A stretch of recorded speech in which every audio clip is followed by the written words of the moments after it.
Hey y'all, it's Alexis from Ask Alexis, and I am coming to you on this WellNOW Wednesday, and let you know what happened to me, and then also in preparation for the Virgo full moon on the 27th of February.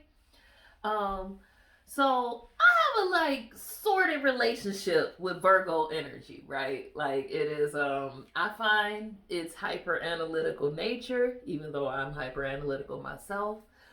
If the person isn't full of like a genuine desire to be positive and optimistic, I find that energy shows up as super critical and always pointing out flaws and what's wrong without even necessarily having a desire for a solution, right? Like they just want to feel better than. Oh, see, there was my own judgment. Got into energy.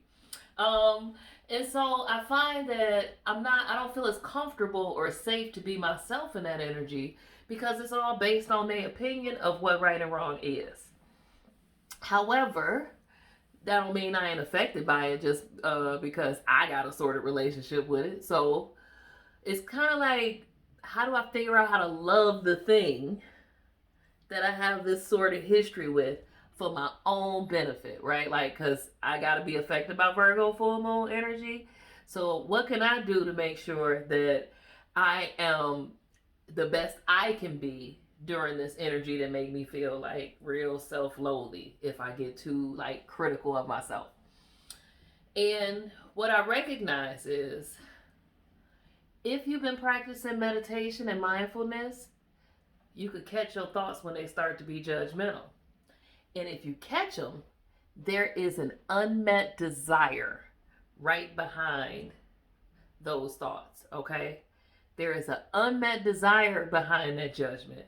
Like, so if you think something wrong, that means you think something, there's a right way to be. So I want you to, when you catch yourself judging, ask yourself, what is the solution you desire? And if you don't have one, start to analyze that. Use that, take that hyper analytical nature and focus it on the good. And what I mean is the solution that you want. The positive. See, like take some good and make it expand instead of some bad and make it spread. And if you do that, you'll tweak the shame that usually comes along with being criticized in the recipient. So it's like a win-win situation. You amplify the good that you like, you get a positive experience. They get compliments, they get ideas, innovation, whatever the benefit of the way Virgo energy is shows up in you. And you're saying a prayer for the benefit of all. Because remember, I'm always, well, not always, but today I'm going to bring it back to a shared future.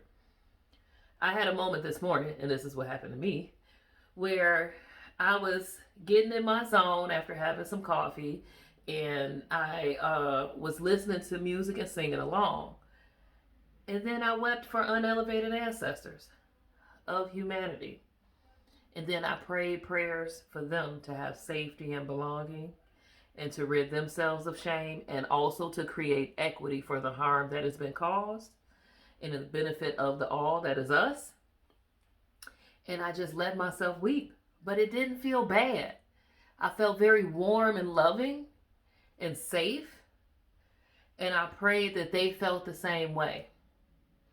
And that is because I spent a whole lot of time talking about the wrongs of history and the work that I do. But my real desire, the unmet desire behind the judgment of history, is the feeling of safety and belonging in a shared future.